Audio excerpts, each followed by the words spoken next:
আসসালামু আলাইকুম সবাইকে। আজকে একটা ভিন্ন ধরনের ডায়েট ফুড রেসিপি নিয়ে হাজির হলাম আপনাদের মাঝে। তো আমি আজকে কি কি দিয়ে কি করলাম ওটা আপনাদের দেখাচ্ছি। তো এই তো আমার সেই উপকরণগুলি একই সবগুলো আপনাদের দেখিয়ে দিচ্ছি। তো চলুন আমরা মূল উপকরণে যাই। তো প্রথমেই ফুলকপি আমি কেটে নিয়েছি, এখানে হালকা একটু লবণ দিয়ে দিচ্ছি। দেওয়ার পরে এটা আমি ভাপ দিয়ে নেব।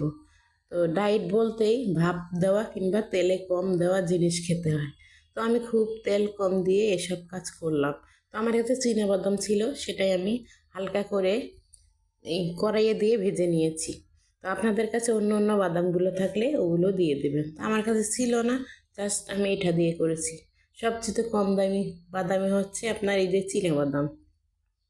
তো আমি আজকে চীনাবাদাম দিয়ে আপনাদের দেখিয়ে দেব কিভাবে আমি ডায়েট করি। তো আপনাদের যদি ভালো লাগে আমার ডায়েটটা, অবশ্যই এভাবে ফলো করবেন, করলে ওজন অবশ্যই কমবে। তো আমি এখানে খুব হালকা কুসুম পানি নিয়েছি, নিয়ে এখানে একটা গ্লাসে ঢেলে নিলাম। নেওয়ার পরে এখানে আমার লেবুর রস আমি ফ্রোজেন করে রাখি, সেটাই এখন দিয়ে দিচ্ছি।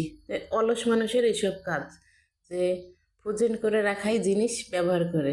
আসলে লেবু চেপতে অনেক কষ্ট, সব সময় চেপে খেতে চায় না মহিলা মানুষরা, এজন্য এটা করে রেখেছি, তাই আপনাদেরকে দেখাই দিচ্ছি।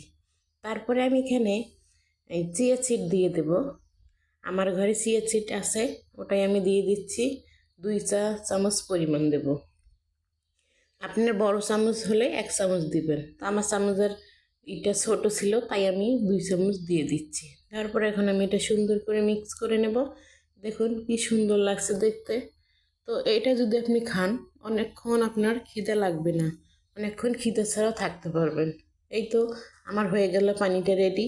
তারপরে আমি দেখুন এখানে একটু বাদাম কিংবা 4-5টা খেজুর নিয়েছি। তারপরে শসা এভাবে ছোটো ছোটো 3টে শসা কুইট করে কেটে নিয়েছি। আর এই তো আমার ফুলকপিটা ভাপ দেওয়া। তারপর পাশে দেখুন ফুলকপি ভাপ দিয়ে নিয়েছি। তারপরে কিশমিশ 4-5টা নিয়েছি আমি।